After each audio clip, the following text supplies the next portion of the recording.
साथ साथ हमने एक पेटिशन भी दाखिल किया है, उसको भी ज़्यादा से ज़्यादा प्रोपेगेट करें अपनी कम्युनिटी में।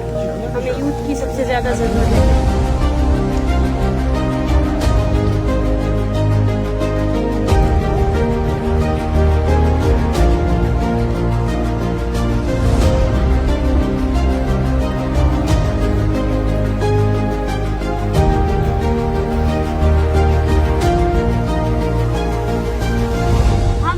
सबको इस मूवमेंट का एक प्रैक्टिकल हिस्सा बनाना चाहते हैं।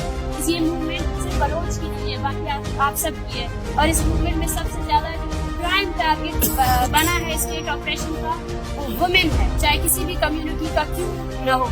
इसको कलेक्टिव पनिशमेंट का निशाना बनाया जाता है।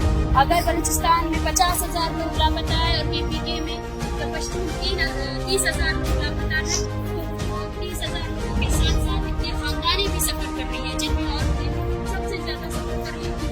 ऑपरेशन का शिकार है। उन्हें कुछ कर सकती है और कलेक्टिव पनिशमेंट की बिना पर उनकी जिंदगी जो है ना इस तरह जीवन बना दी गई है कि 18 सालों से इनकी बेटों को नहीं छोड़ते हैं। हमारा पैगाम आप सबके लिए है, ये मूवमेंट यहाँ जारी है और इस मूवमेंट को शुरू दिन से ये स्टेट ने थ्रू वायलेंस क्रश करने की कोशिश की है। जिस तरह 75 सालों में जितने बेखूम अफवाम की जितनी पीसफुल मूवमेंट से उनको क्रश किया जाता है, यहाँ पर सिर्फ इक़्तिदार की सियासत की जाती है। और इस इक़्तिदार की सियासत की नजर में स्टूडेंट यूनियंस को जो पॉलिटिकल पार्टीज है वो एज अ पॉकेट ऑर्गेनाइजेशन समझ कर डील करते हैं।